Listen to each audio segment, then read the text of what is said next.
folksy folks. Welcome to Fabric of Folklore. I am your hostess, Vanessa Y. Rogers, and this is the podcast where we unravel the mysteries of folklore. This podcast is about stories and about the human experience. Folklore isn't just folktales. It's legends, mythology, holiday celebrations, jokes, food, art, and customs. And these folklore expressions communicate to others what our values are, what we fear, and what we cherish. Folklore has deep roots. And because of that, on this podcast, we like to grab our collective shovels and dig until we uncover where these stories originate from. Or when, for instance, where figgy pudding became a Christmas dish and why. And it's absolutely fascinating to discover these hidden histories of cultural practices, such as why Charleston homes are trimmed in blue, such as we talked about in the Southern Gothic episode in episode 28, or why we blow out our birthday candles on a cake. Understanding these histories helps us to better understand the fabric of our own folklore as well as that of others. And with that leads to connection and a kinder world. So if that sounds like a podcast that you are interested in following, make sure that you are hitting that subscribe button, whether you're watching on YouTube or you're listening on your favorite podcasting platform such as Apple or Spotify. Hit that subscribe button so that you get the notifications every week when our podcast drops. Today we have a really fascinating show for you today. Nina Veteto, is that how I say it right? It's Veteto, but it's okay. Veteto, sorry. Veteto. I answer to all. We just talked about it and I was saying it in my head. Sorry. Veteto is a longtime forager, explorer, plant lover, and art maker. She lives in the beautiful Blue Ridge Mountains of North Carolina, which if you've ever been, you know is beautiful. And if you haven't, you definitely need to go. She explores special places, plant folklore, and foraging, all of which informs her art and her work. Today on this spooky October special episode, we'll be talking with Nina about the spookier folklore of plants, including plants being portals to other worlds. I've never particularly had an interest in plants because I have a black thumb. I kill everything, including cactus and succulents. But y'all are going to love this episode because if you've ever seen her Instagram videos, you know that she makes plants fascinating, even for those of us who have black thumbs. So welcome, Nina. Thanks so much for joining us on Fabric of Folklore. Oh, thank you, Vanessa. It is a pleasure to be here, and I am excited to talk about these plants today. I think that yes, as you say, it's fun to learn about folklore and learn about customs. I think it definitely opens up our minds and hearts to other cultures and other ways of seeing things. So I am excited to share these plants. I hope that they will do that for our listeners today.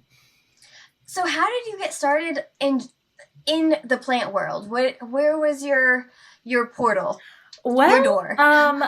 So I've always been interested in plants from the time I was really young. It was sort of cultivated through my father's interest in the green world.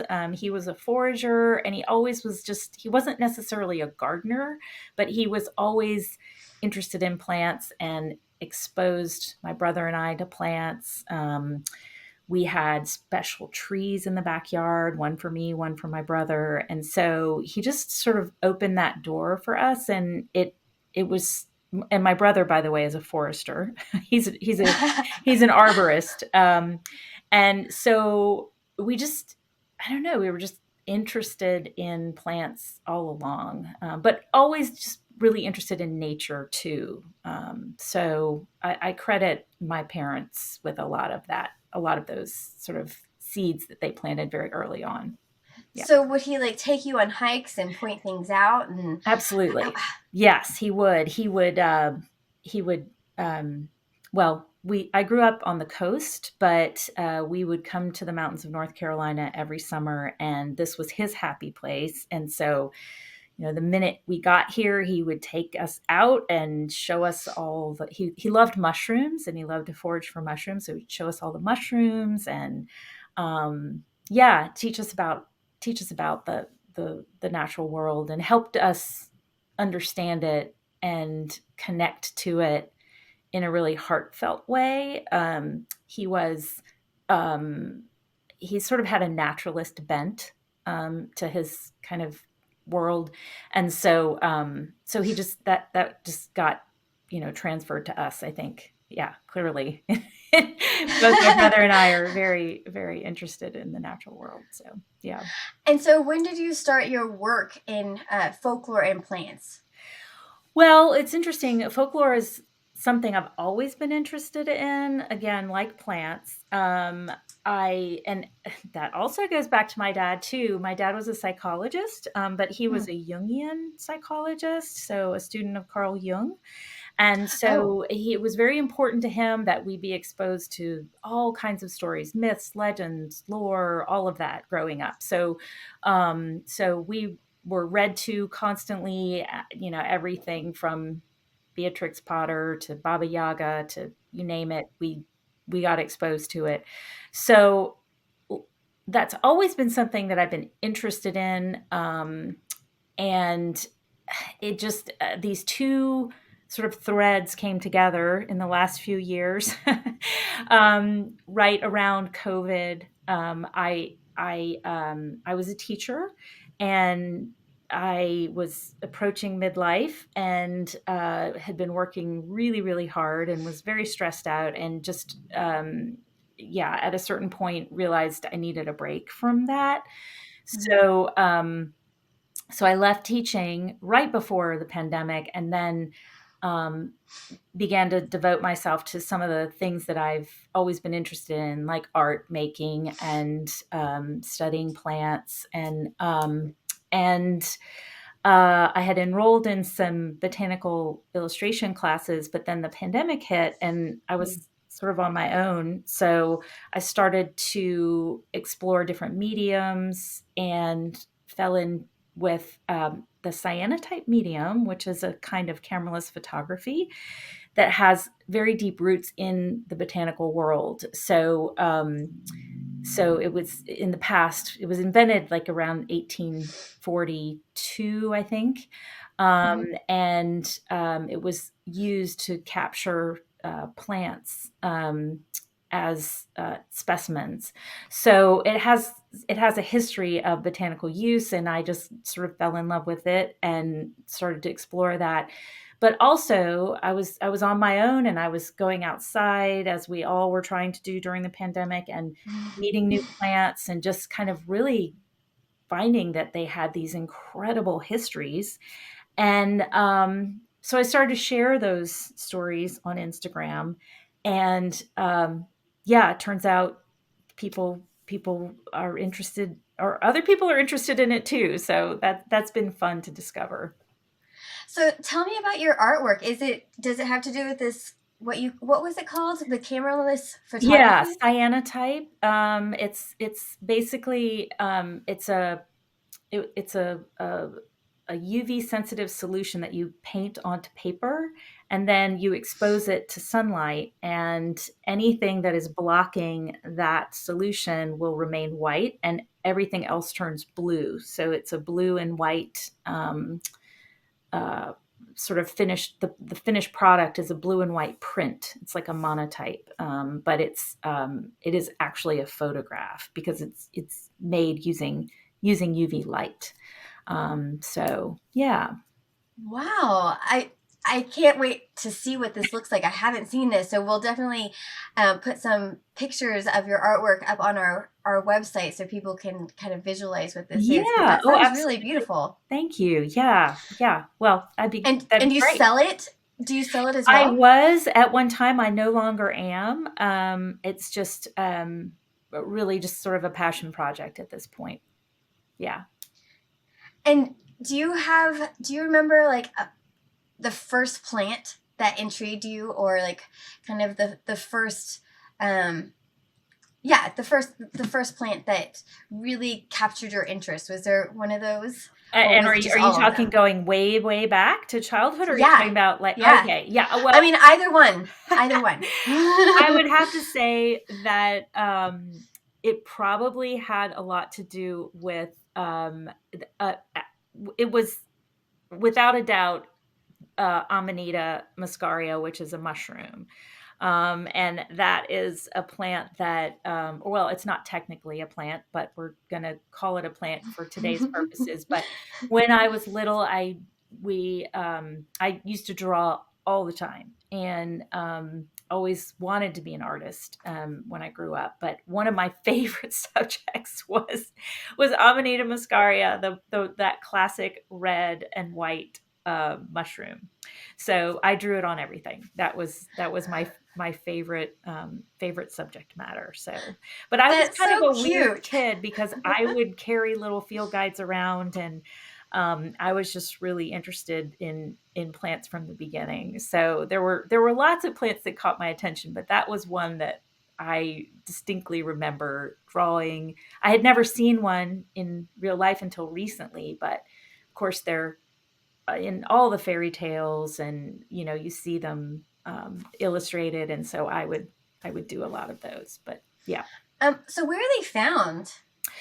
Well, the family of Amanita is a very large family consisting of like between 900 and 1,000 different sort of mushrooms. But the Amanita muscaria, which is that classic red and white mushroom, it's a northern European mushroom. They can be found in other places now because just through trade and different things, they've they're world travelers at this point, but they are native to Northern Europe.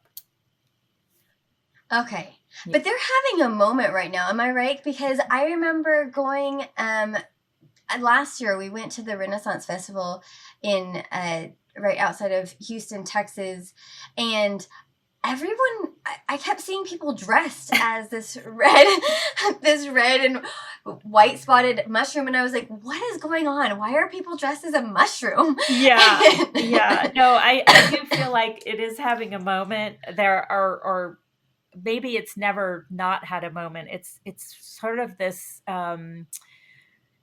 it's always, I feel like, has always been right there, kind of has captured the imagination of people for centuries for many reasons, and we'll discuss those. But certainly right now, I think mushrooms in general seem to be a topic that people are really fascinated by. And a lot of that probably has to do with the work of Paul Stamets and people like him. And there was that incredible movie that came out not too long ago that was just beautiful cinematography, focusing What was on that movie? the benefits of mushrooms. Oh gosh, what was it called? I can't remember the name of it. Okay, well, when you remember, we'll put a link. Yeah, we'll link it. We'll link it because it is if you haven't seen it, it's this fascinating movie and a beautiful movie to watch as well. So yeah. Okay, well, let's start from the beginning. Sure.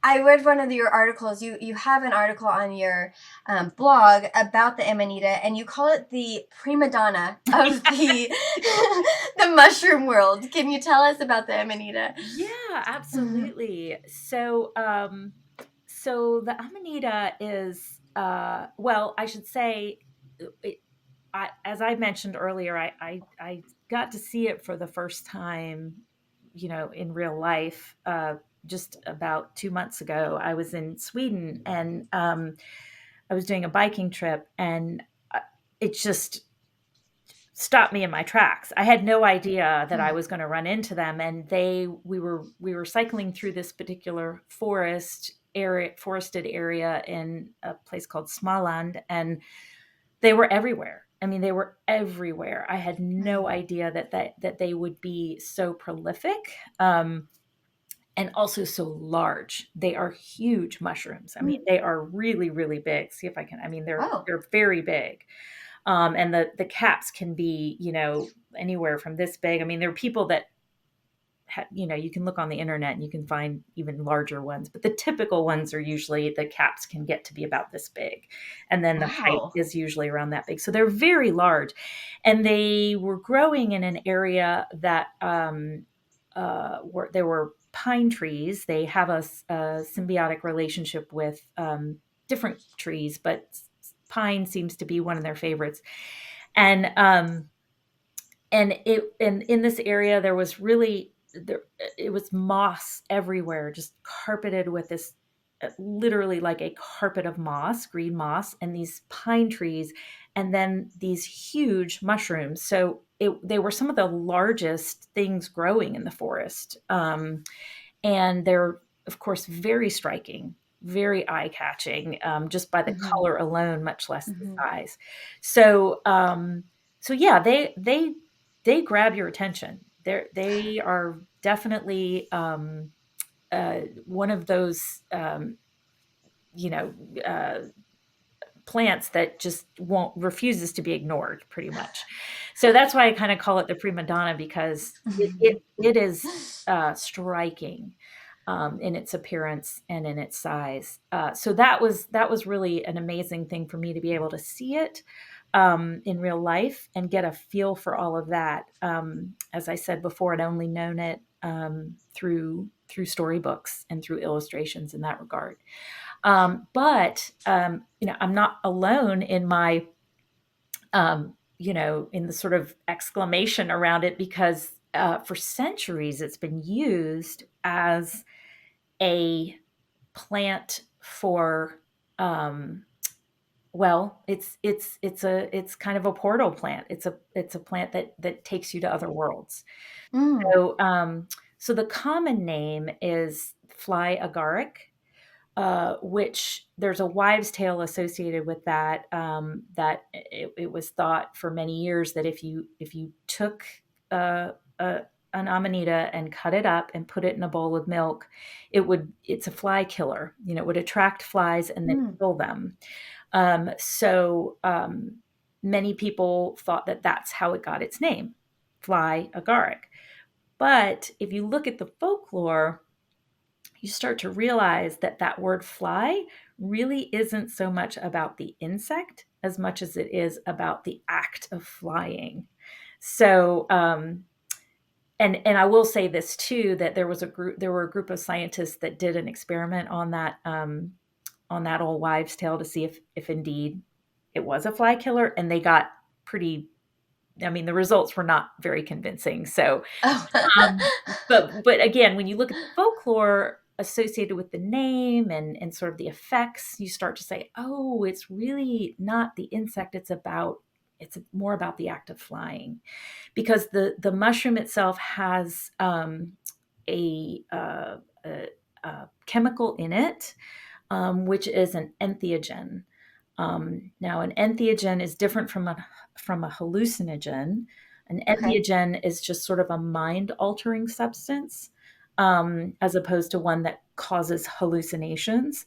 Um, but it has enough of that sort of mind-altering effect that that it kind of makes people yeah, it makes you it can alter your sense of reality in terms of, Mm. for instance, size. Like you have, like, apparently, from what I understand, people lose their sense of ability to understand size, and um, it has all different kinds of effects like that.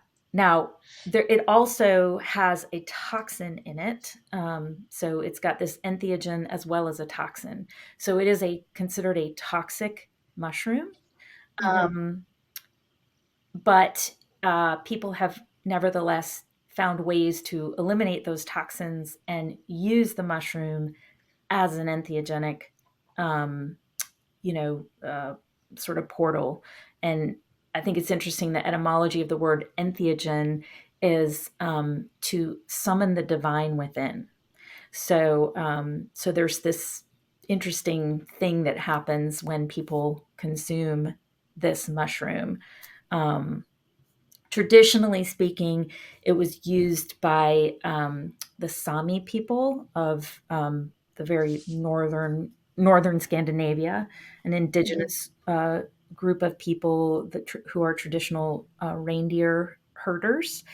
Mm-hmm. And the shaman of the Sami would use this mushroom to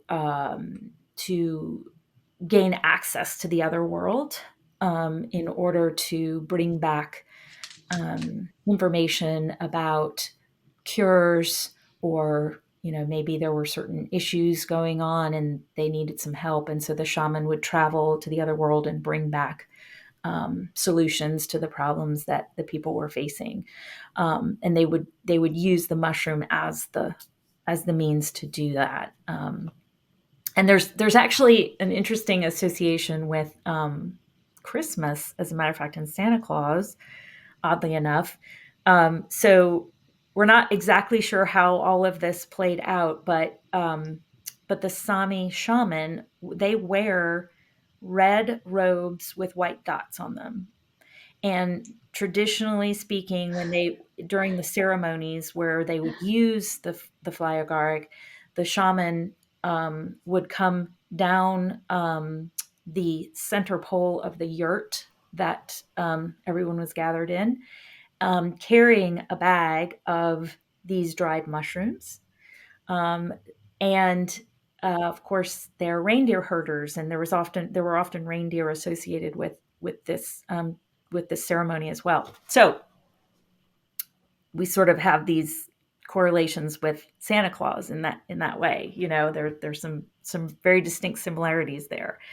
Would they eat the mushrooms? Yeah. In that ceremony? Yes. Right. Yes. The shaman would eat the mushroom and be transported and bring back information about problems. So yeah, and the theory is that the Sami learned this sort of this information, or they learned about the mushroom through the reindeer. Reindeer will eat the fly agaric mushroom, and they have some, apparently they get a little drunk off of them. And so the way the Sami actually are able to use this mushroom without having the toxic effects is the reindeer's urine. The reindeer actually processes the toxicity out. So the urine of the reindeer apparently is, if they've eaten the mushroom, it apparently has those incredible properties. And so my understanding is they would also at times drink the urine of the reindeer. But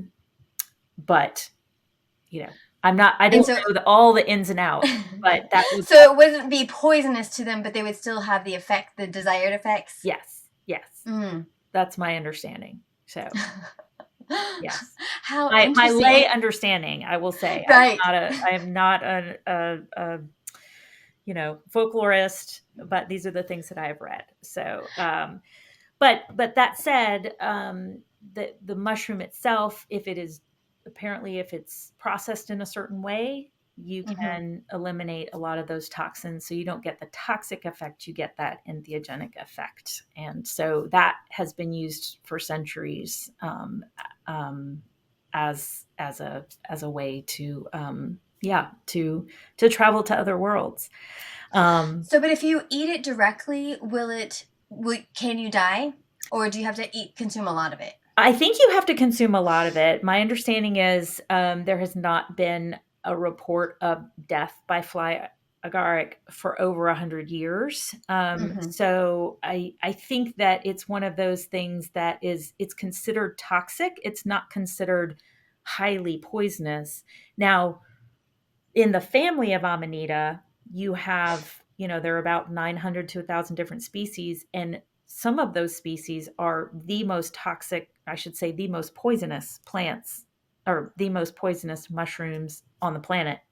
The Amanita vigosa and verna, those are the angel death cap. And those are the ones that they are super, super poisonous. But the Amanita muscaria is considered toxic not Mm-hmm. necessarily poisonous. Now, Mm-hmm. could you die from it? Yeah, I would imagine you could. Yeah. But traditionally speaking, people knew how to process the plant so that it wasn't, it wasn't going to have that effect. Nevertheless, there are cases of death by Amanita Muscaria Mm-hmm. on the records, but you have to go way, way back to find that. So, Mm-hmm. yeah. So can we go back a little bit, because you mentioned how if you eat it in smaller quantities, it changes your orientation of, for instance, size. So that really brings me that brings my mind to Alice in Yeah, Wonderland. that's Is right. it? Yep. Yes, that's exactly right. So the story is that, um, yeah, the mushroom that in Alice in Wonderland that the caterpillar is sitting on, Mm-hmm. is uh, supposed to be an amanita, Mm-hmm. and the story is that Lewis Carroll, and many people thought that maybe Lewis Carroll was experimenting with the mushroom, and that's kind of how he dreamed up this whole story. But the scholars that are associated with him say, no, that's not really what happened there. My understanding is that he had access to a book, um, in the library that he frequented, and this book explained, what happens to someone when they eat the muscaria, the size distortion, all of that. And so from that description, he was then able to write about the story in that way. And if you Mm-hmm. recall in the story, the caterpillar says to Alice, if you eat the right side of the mushroom, you'll get really, really large. If you eat the left side of the mushroom, you'll get really, really small. So there is that Mm-hmm. sort of association with, the size distortion there. Mm-hmm. But as I understand it, that came from a description from a book Mm. that Lewis Carroll had access to. Um, and I think the book was called Sleep of the Seven Sisters. Um, Mm. and the uh, Lewis Carroll was apparently an insomniac and had been his whole life, and really, really struggled with sleep, and so, um, yeah, they said that this was a book that would have been of particular interest to him. Mm. So that was certainly, probably where he got the information, or got the inspiration, I should say, to to um, to write about that in the story. So there was another thing that you wrote about, the Siberian origin story. Is that what you were talking about before? Yeah, yeah. So, that comes from not the Sami. That comes from another group, the Koryak, I believe it is, tribe in, eastern Siberia. So still way, way up there, and, they had an origin myth about the fly agaric, which is really interesting because it's hard to find an origin myth about the fly agaric, but this was one which I thought was really, wonderful to find, but also, um, has that association with flight as well, which is kind of Mm-hmm. interesting. So the story goes that their deity, um, who I cannot remember the name right now, but their deity, who is considered, um, sort of the sort of deity of, what would you say, like the one who created everything, right? Mm-hmm. Um, Apparently spat on the world, right? Spit. And from that, the, Amanita, emerged. And they also have a raven deity, and the raven deity, swooped down and, found the Amanita and ate it, and was so invigorated and, energized. The raven was able to pick up a whale and carry the whale home. And because of that, Raven decided that he needed to protect Amanita for mankind and share those gifts with mankind. And so again, we have that association with flight, which I think is interesting, and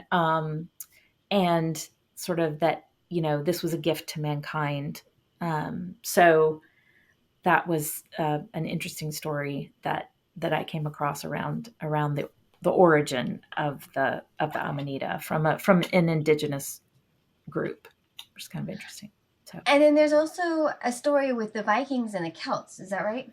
Yeah. So Amanita pops up in so many places throughout Europe, and there's if you are certainly in Germany, Switzerland during Christmas time, it is the quintessential good luck mushroom of the new year and Christmas, right? So it's sort of this ubiquitous kind of symbol of good luck and good fortune for the new year. So in Europe, you see it everywhere. And yes, it also pops up in some other myths, sort of ancient myths. There was a theory for a long time that Amanita was what the Berserkers took before they berserked.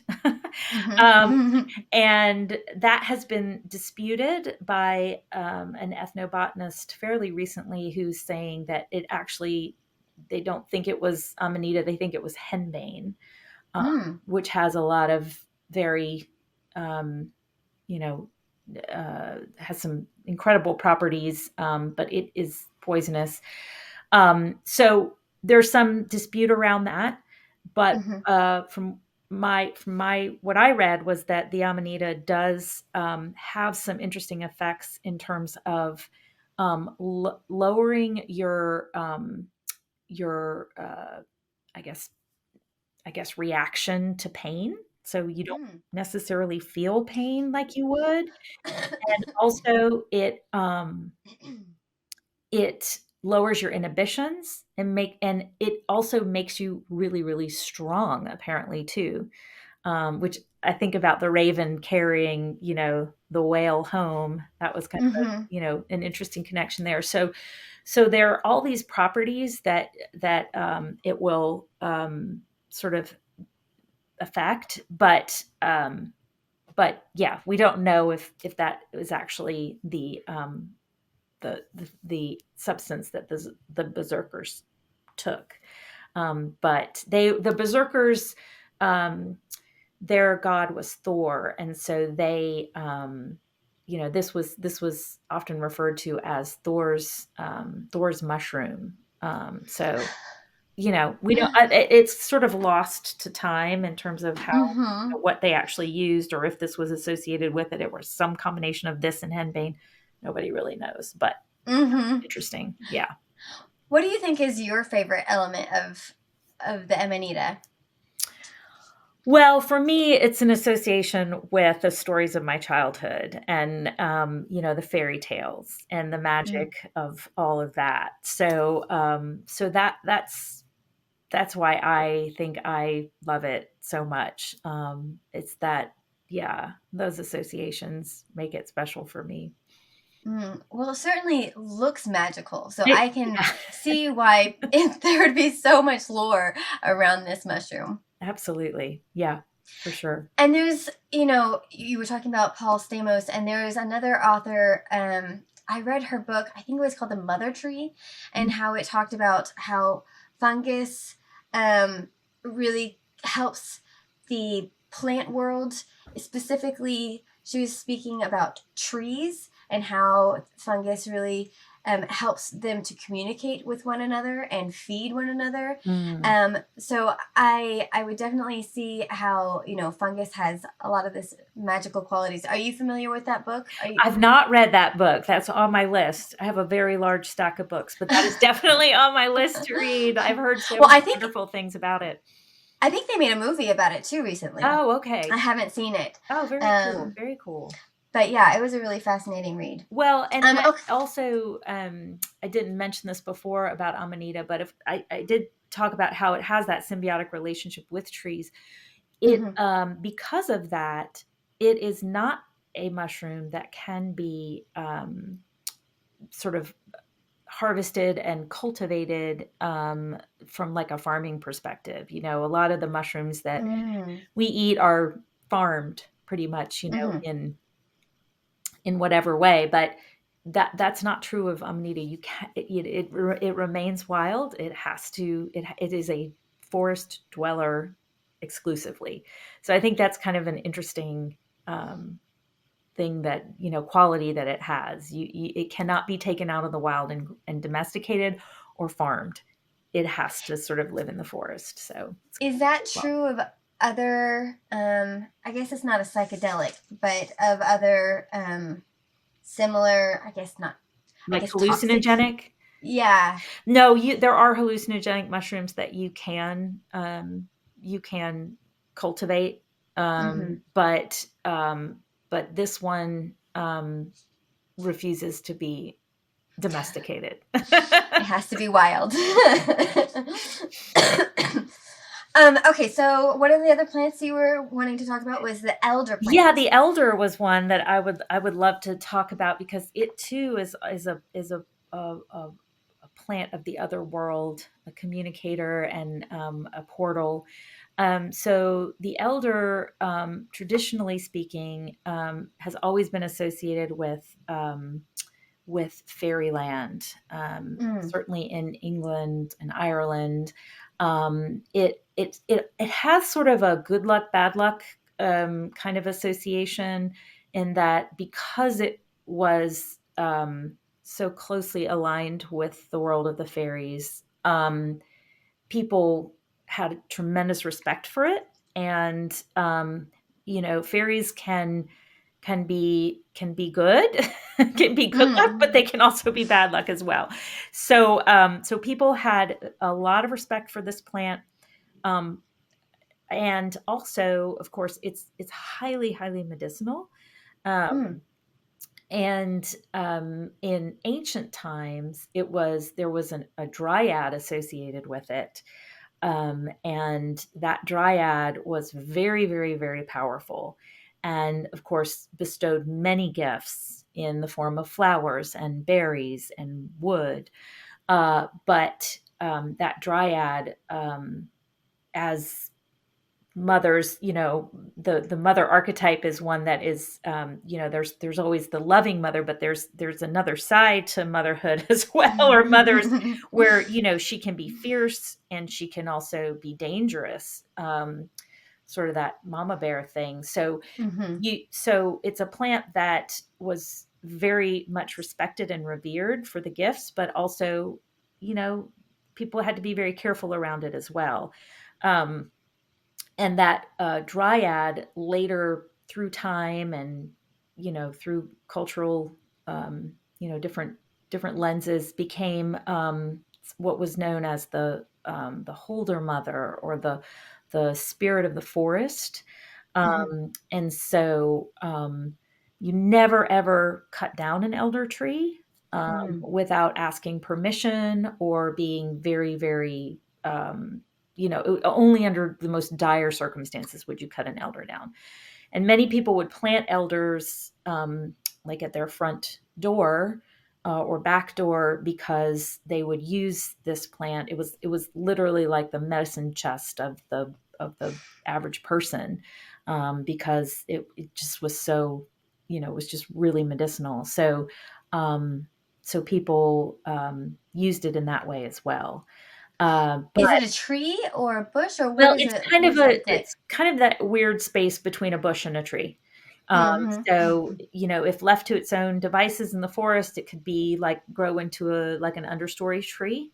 It Mm-hmm. tends to be more bushy than anything, but yeah. So, and then in Denmark, there was this legend that if you stood under an elder on Midsummer's Eve, you would be granted the gift of fairy sight, where, you could see the king of the fairies and his entourage as they traveled the lands, to go off to the parties of, Midsummer's parties. So there's a lot of, as I said before, association with fairyland, and it was said that if you fell asleep under an elder bush, you would be transported to fairyland. So it's sort of this powerful portal plant in that regard. Yeah. How cool. Yeah. So it's a really interesting one for sure. And you said it's also considered sacred by some.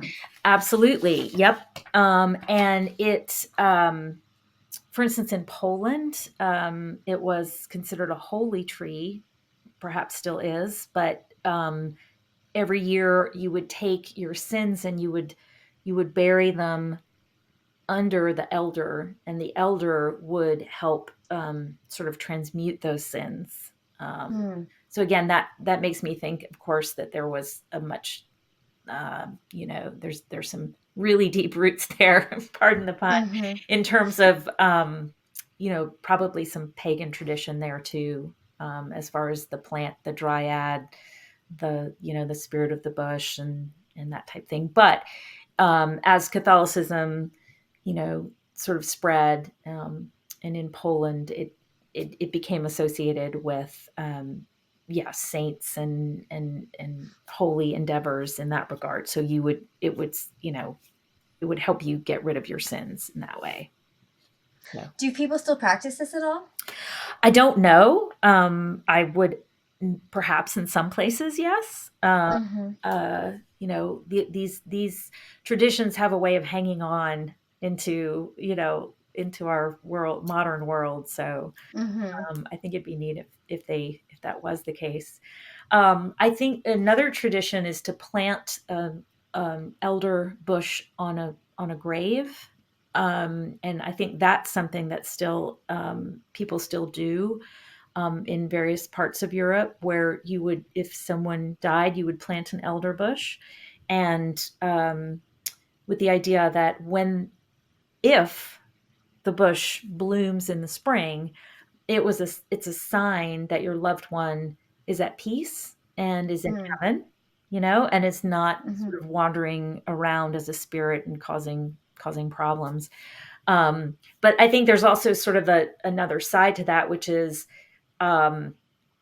there's a longstanding tradition of planting trees on graves or bushes on graves, and in some cases, it's to keep the spirits from wandering the earth after the person has died. So there's probably a little sort of play there between the idea of keeping a spirit from wandering, and also ensuring that spirit then goes on to heaven and is at peace. So it's kind of an interesting idea there, but one that we see a lot. So, yeah.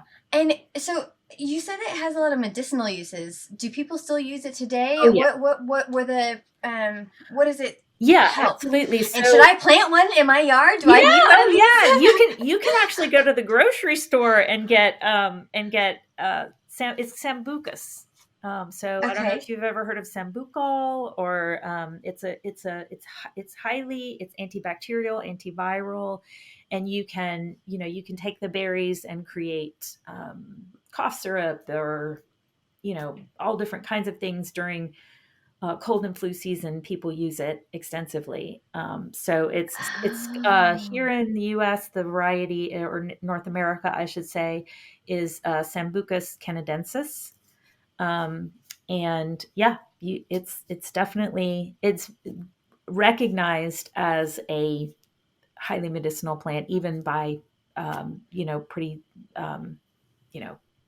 you can go to. Does it come in gummies? Yes, you can get it as gummy. That's right. Okay. It's gummy today. That's exactly right. Okay, I think I have some in my pantry. Yeah, I didn't realize it. Yeah. The kids Well, love I'm it. gonna go take some after this. That's right. Well, that's cool. Is it easy to keep alive? I mean, if people are putting it on grave sites. Oh yeah, yeah. It's the kind of plant here in North America that tends to like sort of wetter areas. You'll see it growing along stream sides, and you have to act quickly because the deer love the berries too. So if you have one, you want to make sure you harvest those berries before the deer get to it, because it can because they will, yeah, they like it. But it's really easy to make. I've actually made the elderberry syrup, and you put honey in it. It's very, very, very tart, so you do have to add honey. But yeah, for cold and flu season, it's great. It's great. Yeah. And then you said that there's some association with witches. Yes. So, it's funny because I think fairies are so tricky, right? And they can be problematic sometimes. There are areas in Europe where the elder is considered the tree of the witches. So, for instance, in Ireland, witches do not fly on broomsticks. They actually fly on elder branches or elder sticks. Oh. And traditionally, magic wands were made of elder wood. So yeah, you have some associations there. Again, you never ever wanted to cut down an elder tree or bush because of that dryad. In some areas, it was considered a witch who lived in that bush, and you didn't want to anger the witch. And then in some traditions, witches could actually turn themselves into elder bushes. So there's a lot of sort of, yeah, good luck, bad luck association with it. I think in general, it is considered, it was considered a really helpful and highly medicinal plant, but one that you really needed to respect and be careful of, and not take for granted, and not just cut down willy nilly. So, yeah.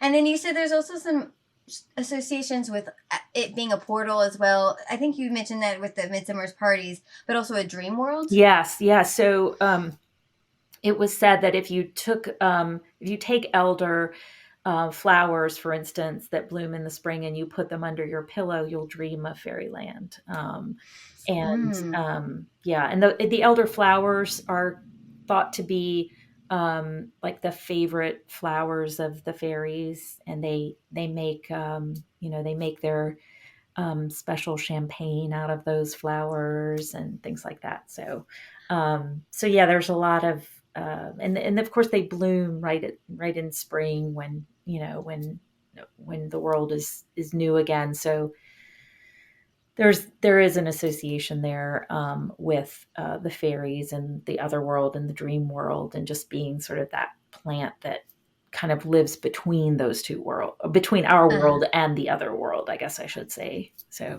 yeah. How neat.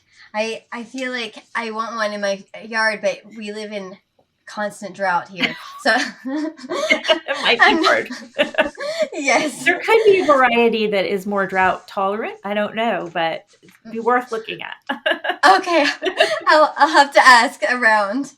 Okay, so let's talk about the lilac bush. Yeah. Okay, another one of those portal plants, a really interesting one. So it actually, like the elder, it was in colonial times here in North America, it was planted on graves, specifically the graves of children who had died, or stillborn babies. And it was another one of those plants that if it bloomed, then you knew that your child was at peace. So kind of similar to the elder in that regard, which is kind of interesting. But it has an origin story, which is kind of interesting. It the Latin name is Syringia vulgaris, and Syringia comes from the word syrinx, which syrinx was a wood nymph, and the god Pan. She was a beautiful wood nymph, of course. Like all wood nymphs were beautiful, but she was particularly beautiful. And the god Pan,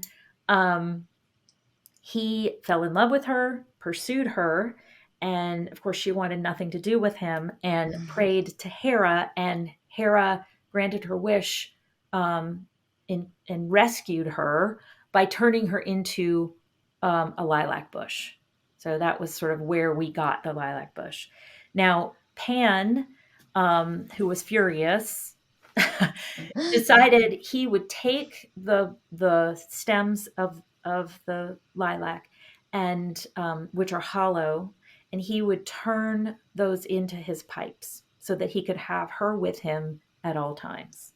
So so supposedly he sort of won out in the end, and still had her with him. But yeah, so he created his pipes, his famous Pan pipes, and played those, and that is supposedly where we get the lilac bush. Is this the Pan of Shakespeare's Midsummer Night's Dream? Yes. Well, originally, sort of the Greek and Roman deity, and then Shakespeare talked about him in Midsummer Night's Dream. So yeah, I think Puck. Yeah. Right. Okay. Right. Yeah. That's right. So what does the lilac bush look like? Well, it has it's sort of typical bush, but it can get quite large. But they have a lot. What's interesting about lilac, of course, is that it has these just exquisitely fragrant blooms, sort of a cascade of little flowers, with a beautiful, beautiful scent, just legendary scent. And of course, any plant that has that kind of fragrance associated with it, or that like a strong fragrance, you think of rose, you think of jasmine. Lilac is one of those. Any plant with that kind of like strong fragrance is always associated with magic. And I think it's interesting too that the lilac, one of the Hebrew word for lilac is pashalia, which means passage. So it is, again, one of those plants that transports. And I think a lot of that, of course, has to do with scent. We've all had that experience where you smell something, right? And you're immediately transported to, another time, another place. So I think there's that interesting association there with fragrance being a portal. And there's a famous story, right? Can you tell us this famous story? A famous story. Hang on just one second. I'm going to do something real quick.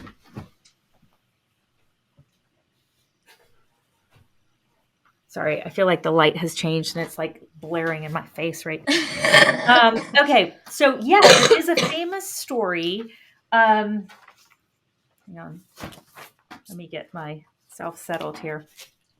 Okay. Yes, there's a famous story. It's an Appalachian tale about, it's called the Telltale Lilac Bush. And it's a great story about, it's sort of like a ghost story, but also sort of a murder ballad in a way. Yeah, it's an amazing story. Do you want me to tell it? Yes. Okay. Please. Okay. So the story goes that there was a young couple, Jed and Lila, who met late one winter. They fell madly in love. They had a whirlwind romance, and and planned a spring wedding. So they got married, not too long after they met, in the spring, right when the lilac bushes were in bloom. And of course, lilacs were Lila's favorite flower. So she carried a big, beautiful bouquet down the aisle, and everybody said that she was just as pretty as the lilacs that she was carrying. So then they moved out to the farm, Jed's family farm. And it wasn't too long after, though, that rumors started to spread around town that the marriage was not a happy one. And yeah, people saw less and less of Lila, to the point that, at some point someone said, well, gosh, we hadn't seen Lila in years. What's happened to Lila? So the next time Jed came into town to get his supplies, they asked after her, and they said, Jed, how's Lila doing? We hadn't seen her in a while. And he said, oh, she's doing fine. She's just as pretty as those lilacs on her wedding day. And but she's not here. She is actually with her sister, who is very ill. She's very devoted to her sister, and her sister's sick. And so she's going to, she'll be with her sister for a while. And yeah, he said, I actually am feeling a little lonely. So I thought maybe I would throw a party and invite everybody in town to come. And so people said, oh, that sounds great, Jed. They were still a little suspicious because it seemed odd that Lila would be gone for so long. But anyway, Jeb threw a party. Everyone came. And everyone was having a fantastic time. And there was a group of young men sitting on the front porch, who were, laughing and having a good time. But they were sitting there, and they heard a really strange sound at one point. It was like a thwack, thwack, thwack. And they were like, what in the world was that? And they realized that it was the lilac bush that was planted next to the house that was just beating the side of the house. And they said, well, that's really strange because there's no wind tonight. And that's a strange thing for a lilac bush to be doing.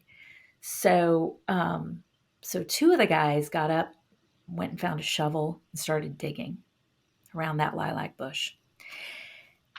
And it wasn't long before they found Lila lying there dead, with the root ball of that lilac bush clutched in her hand.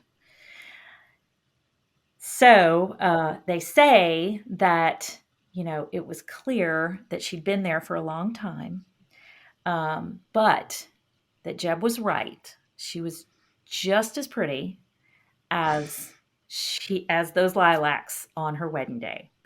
So that was the story of the Telltale Lilac Bush. Another one of those sort of,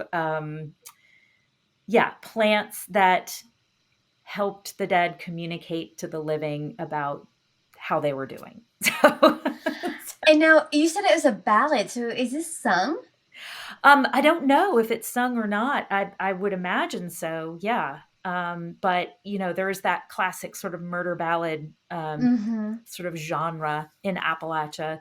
It comes originally from England and comes over, but there probably is a song out there. I know it as a story, but it's a classic Appalachian folk tale, or I would say maybe ghost story. But yeah. How interesting. And do we know if there's any truth at all to it?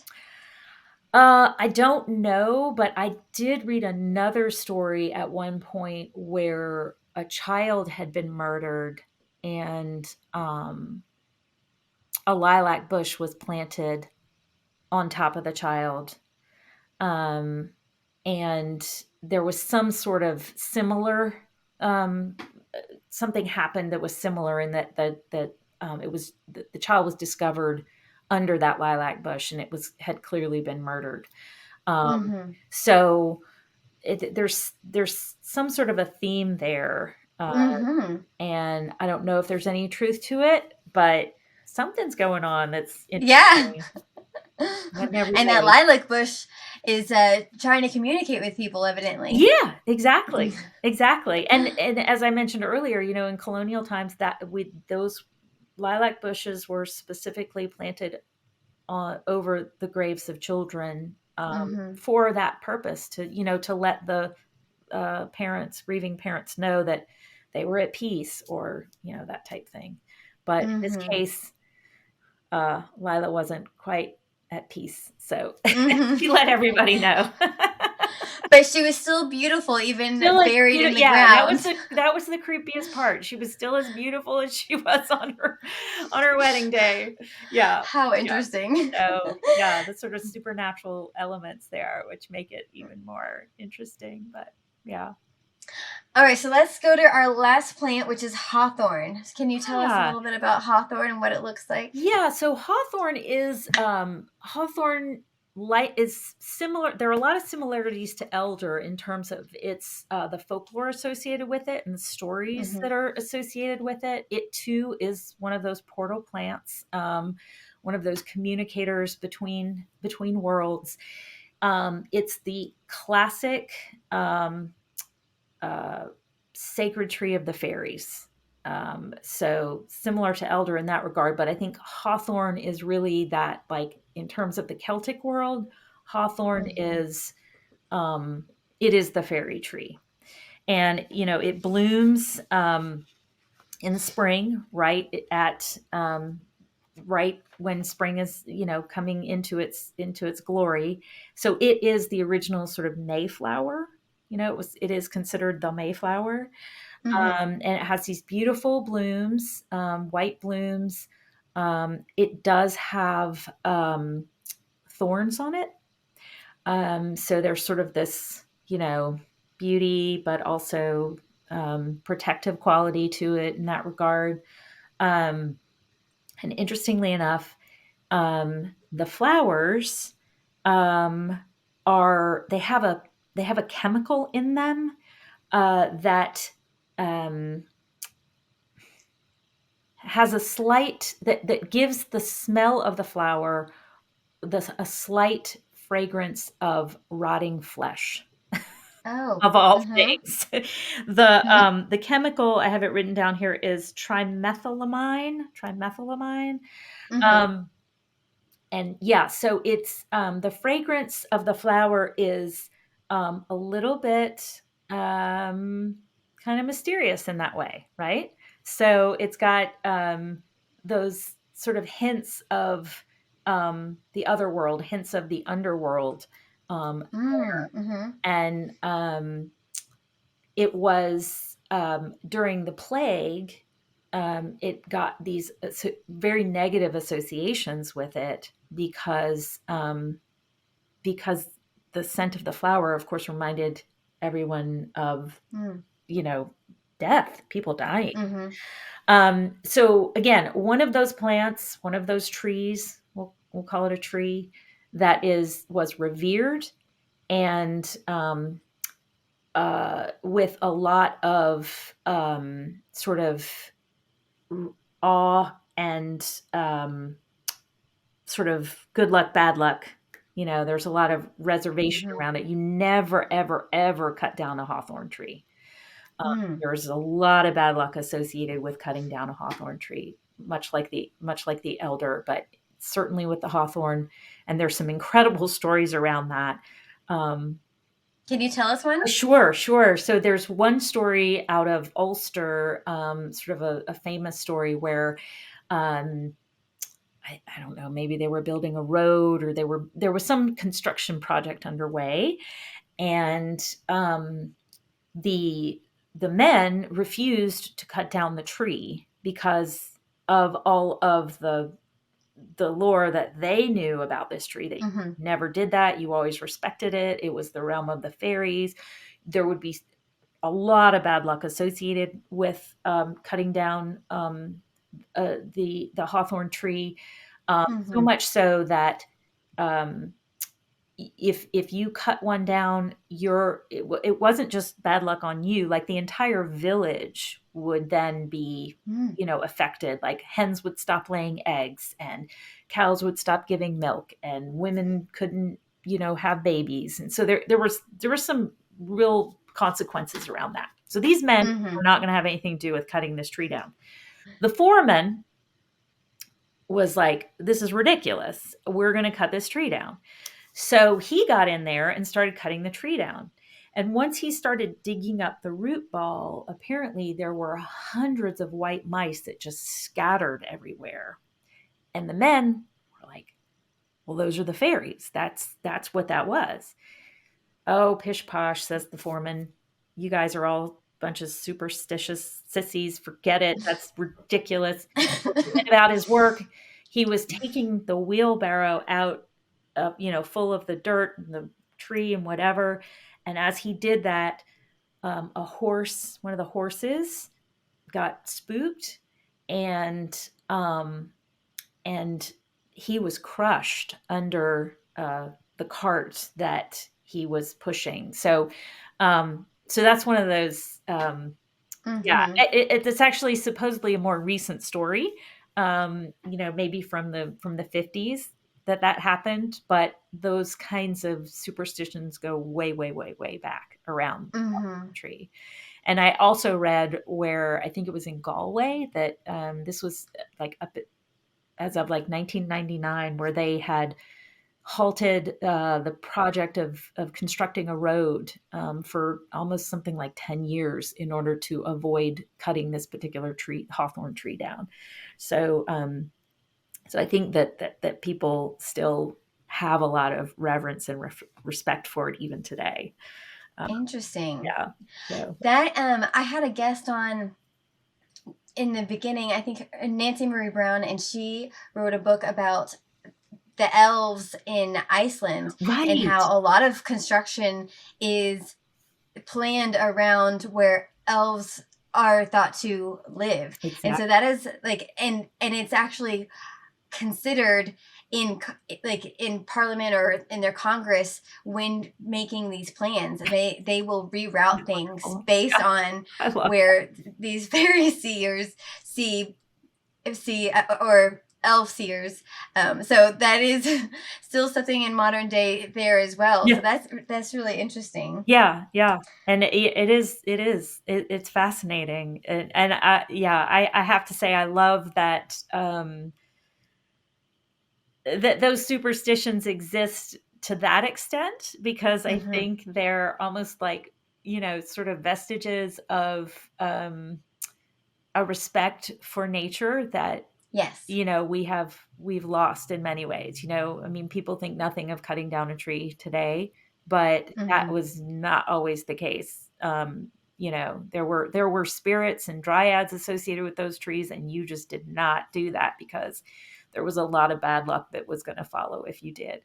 And there's something about just that sort of like, just like really being thoughtful about how you do things and why you do things, and not just wantonly, exploiting our resources in that way. So it's kind of interesting. Yeah, it was a really fascinating conversation, and she did talk a lot about how Icelandic people are more connected with their environment and world, and I think in part because Iceland is kind of still like a very rugged place where there's only like small pockets of where population live, and then the rest of it is pure uninhabited areas, and so there's just a lot more of a connection with the land, the natural world. Yeah, exactly. And Iceland is such an interesting place in terms of the geology and the just active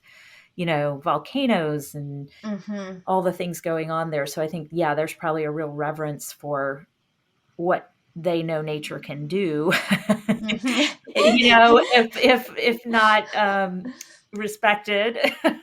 Right, exactly. Right. I mean, those of us who have grown up around the coast, growing up with hurricanes, you have a real respect for what can happen. And I think we've forgotten a lot of that. So interesting. Living in cities, far away from, right. But yeah, the hawthorn in particular, very, very interesting plant. It too, by the way, is medicinal and is associated with heart health. Um, Oh. yeah. So that's kind of an interesting one of its properties. It's also a plant or a tree, I should say, that has been planted around sacred springs in Ireland and England for centuries. So it's considered a holy tree. Um, Mm. and so, you have sort of those pagan associations that go, sort of ancient pagan associations that go way back around fairies and witches and that type of thing. But I would say, sort of in more modern times, a holy tree associated with these sacred springs and maybe sort of like Catholic saints or that type thing. But they're known as the clutie tree, because a clute is a scrap of fabric. And again, this is an ancient tradition, but pilgrims, people would go to the sacred spring with an illness. They'd tear off a strip of their clothing, dip it in the spring, and then tie it to the branch of the hawthorn tree that was Mm. there. And that hawthorn tree was thought to help heal. The combination of the sacred water and the tree was thought to help heal the person of whatever illness they were suffering from. So even today, you'll go to sacred springs or in Ireland, and you'll see these trees that are just covered in scraps of cloth, or little, Mm. little offerings have been left, and those are 9 times out of 10 hawthorn trees. So yeah. So is you said it was associated with heart health? What do you? Is there like a berry or what is it that you are supposed to take to help with your heart? The hawthorn berries Okay. are supposed to be heart healthy plants. So And are they processed as well, like the elderberry berries, or? not to my knowledge, not to the extent that, Mm-hmm. say, elder is, but I think you can get hawthorn in the form of sort of the leaves, and use it and berries as a tea. uh, Mm-hmm. uh, but I don't know what other ways that it's used medicinally, but I do know it's supposed to be one of those ones that's very good for your heart health. And you said that it has its smell, its fragrance Yeah. is faintly rotting flesh. Yeah. But it's not a carnivorous plant, because I know a lot of No. carnivorous plants Oh, will attract flies and things like that. yeah. Yes, but no, it doesn't. It does not. It's not It's just your typical plant that photosynthesizes. But yeah, that Mayflower has that kind of very slight fragrance of rotting flesh. It's not the overtone. It's more like an undertone there. Mm, uh-huh. So it's not necessarily something you'd walk up to and be like, ah, but there is that sort of hint there. Mm-hmm. And apparently during the times of the plague, people really, um, yeah, it was not considered something that, as a matter of fact, I think what is this saying? It's like hawthorn flowers and elder flowers. Like, it was considered bad luck to bring them inside. There was only one time of year when you could bring hawthorn flowers in, or I should say, not hawthorn flowers, but hawthorn into the home, and that was Mm-hmm. during the fall, during what we consider Halloween. Mm-hmm. That time, during the wheel of the year, when things are getting, it's considered a thin time of year, when the worlds are sort of like, that was apparently the only time you could bring it inside. Otherwise, it needed to stay out because it was associated with bad luck. But it's also associated with love and marriage. Is that right? Yeah, you're right, right. And I think that's because of its spring blooms and, yeah, that, and at the time of, very often marriages took place in the spring because it was time of, but yeah, so it's got this sort of really mercurial kind of really good luck, but also something you have to be really careful of. They were referred to as the gentle bushes, because it was considered bad luck to actually talk about the fairies. And this was the fairy tree. This was, the trysting bush where fairies would come together and dance around it at night, that type thing. So you referred to it as the gentle bush, without actually saying, fairies, because that could bring you some strange luck, right? So you had to be careful. Just had to Interesting. be very careful around it. Yeah. And so, would people have these flowers at their wedding ceremonies, or they wouldn't? I think so. I think in many cases, yes. I mean, it was the Mayflower, so Mm-hmm. you just wouldn't bring it inside. Okay. Yeah, celebrate outside with these flowers. That and elder. It was like hawthorn bloom and elder flowers will fill the house with, I don't, with bad, I don't know, there was some sort of saying around it, but it was like you just didn't, yeah, you didn't mess with that. So, but yes, but still Interesting. at the same time, a Mayflower, all the beauty of spring, all the association with that celebration and that, bounty and love and spring and all of that. So, yeah, kind of Do you have a favorite part of this plant? Is there something that you particularly gravitate towards? Hawthorne, it's funny, I've never seen one. So I don't know. Are they mostly? They're mostly in Ireland, or where do Yeah, you find them? it is a European, I mean, it will grow here. I Mm-hmm. think it is considered somewhat invasive here. Once it gets here, it can Oh. really kind of take over. But but yeah, I mean, for me, of course, I'm always interested in plants um, that have associations with fairyland and the fairies, and I think it's Mm-hmm. interesting that certain plants are particularly, um, yeah, have that like very rich lore around them. Um, Mm-hmm. so for that reason, that was one of the reasons I chose Hawthorne, was because of all of the lore associated with it around fairies and that kind of lore. Because I find that Mm-hmm. just really, um, just super amazing, and just really fun. Yeah. Mm-hmm. So. All right, so tell our listeners where they can find you. So I know that you're on Instagram, and then you're moving to Substack. Is that right? Well, I am on Instagram. I will stay on Instagram, but I have launched a brand new Substack, which I'm really excited about. It's called Flora and Forage, and it's where I'll be sharing reels, but also information about foraging and more folklore, of course, always Mm-hmm. associated with plants.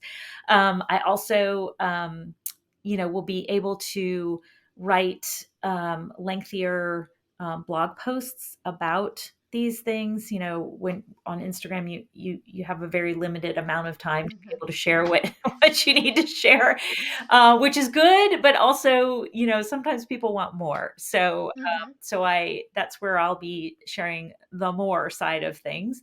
And then also I have like a little podcast that I'm putting on there as well. So it's a nice platform for being able to offer a variety of, sort of modes of sharing information. So yeah. And Substack is a lot of people use it because it's also a newsletter. Is that right? Yeah, it's People kind of use like Substack. a newsletter, but blog. So the way it's set up is, like you would, if you sign up, which is free to sign up, of course, you would get my monthly newsletter, and you would be able to get the reels delivered straight to your inbox, as opposed to, say, looking on Instagram and like maybe missing them, because of the way the algorithm works. So Mm-hmm. it's a way for people to get the information, be sure to get the information, if that makes sense. Mm-hmm. Yeah. And it's also a place where I can offer subscriptions as well. So if people do want more, they have the option to subscribe to get more, a paid subscription to get more. But my monthly newsletter is free, and I send out all kinds of stuff. It's not just on the monthly. Like I'm doing a series on Wild American Ginseng, a 4-part series on that, a little podcast to help people understand it and learn about the conservation concerns associated with it as well. So that's some of the fun things with Substack. And can people find your podcast on regular podcasting platforms, or where would they find it? Yeah, on Substack. Just on Substack. It's on Substack. Yeah. Okay. Yeah. Great. Yeah. Well, and we'll put that link on our website. Great. And all of the other links that we talked about, we'll put on our website, which is www.fabricoffolklore.com for anyone who's listening. We'll put her website, her Substack, and everything else we've mentioned. So thank you so much, thank you, Nina, Vanessa, for joining us. Oh, this has been so much fun. I love talking about plants, and this has been a really, really good time to share these incredible, plant portals. So thank you. And I had no idea that there was even a spooky side to plants. So I'm really glad that you brought that to my attention so that we could include it in our October spooky specials. Wonderful. Thank you so much for inviting me. It was such a pleasure. And thank you, folksy folks, for joining us on our spooky portal plant journey today. What folklore plants do you know about? We have a Facebook community group where we continue the conversation. So if you have something that you want to share about what you learned today or that you know about, please go to our Facebook community page where you can share this type of information. And if you're enjoying the show, there are lots of ways that you can show us love. So you can like, share, comment on our YouTube channel. Sharing is really helpful for other people to be able to find us, as well as giving us reviews. And if you want to give us those 5-star reviews on Apple or Spotify, that is so incredibly helpful for those algorithms so other new listeners and viewers can find us. And as always, we have social medias, Facebook, Instagram, and sometimes Twitter X, whatever it's called these days. So thank you so much for unraveling the mysteries of folklore with us. My name is Vanessa Y. Rogers, and until next time, keep the folk alive.